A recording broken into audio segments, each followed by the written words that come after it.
Good morning, it's James. I do hope and pray this message finds you and your loved ones peaceful, thriving, and well. Thank you for showing up today. Thank you for your time. Thank you for your energy. And please know how much I appreciate for leaning into this message. I think this topic of internal locus of control and its relationship to mental health, trauma, generational trauma, anxiety, depression, everything.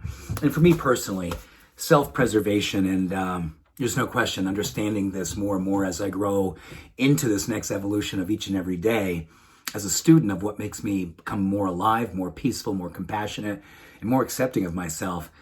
The knowing of internal locus of control versus external locus of control has saved my life over and over again. And that's not a dramatic statement. That is the absolute truth. Since I was a little boy, realizing certain things in my environment, particularly with my family of origin, that were so scary and dark at times, and then not knowing the difference between me thinking I could control it. I could be a better boy. I could be a better son. I could be a better person. And then maybe that would help more peace be facilitated into my family, help our house to be more functional, our family to be more loving and kind.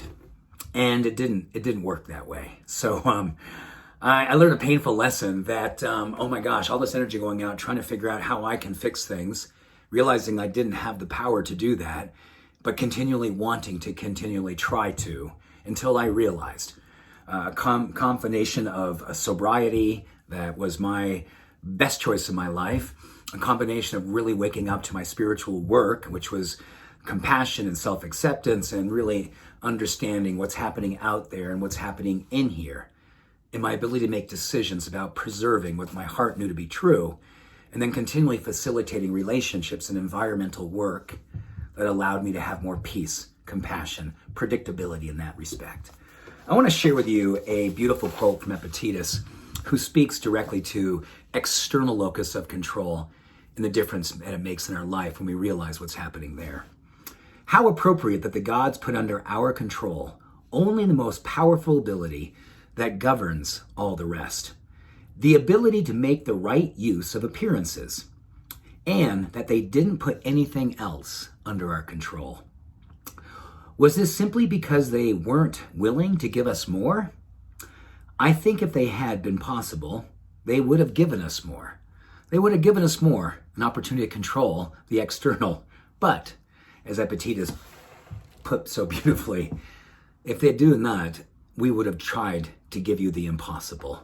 Let go of what it is that you can't control and put your energy into discerning what is within your world to control. I believe right now in the world, it is so easy to be sucked out into so many different distractions, so many different media pieces, so many different energies that want to take us into places where it pulls our ego in, it pulls our heart in, it pulls our soul into, under the understanding that we think these external experiences are something that we can control. We can't.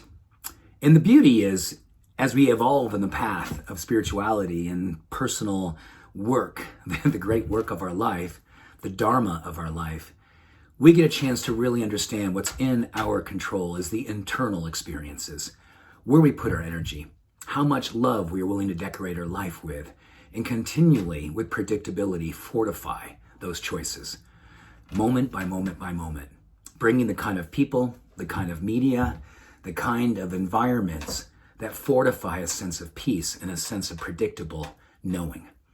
Predictable knowing is a superpower when it comes to our mental health.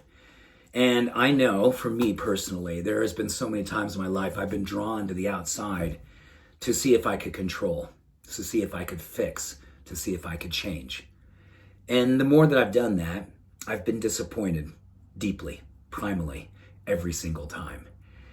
But more and more, I'm really understanding that my life made simple is really simply decorating my life with things that are beautiful.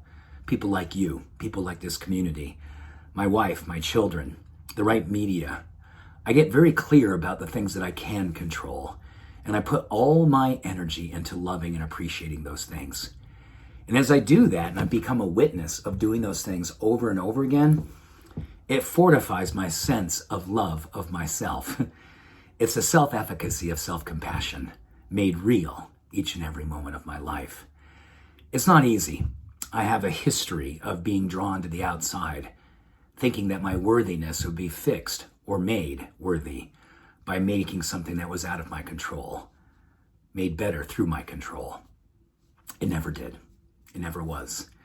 And more, I love knowing that that was a valiant effort that was coming from love.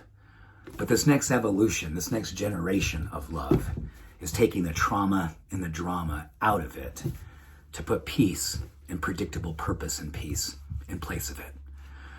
It's been a good, hard road, but something that I treasure with all of my heart. And I hope for you today, you get a chance to realize and witness where your energy is going and where you know it needs to go more often, or how good you're already doing with this, and pay attention to how good you already are. It's also a beautiful spiritual practice to celebrate the light and the love that you brought in predictably with purpose. Good for you. Have an awesome day. Much love and every blessing. Bye for now.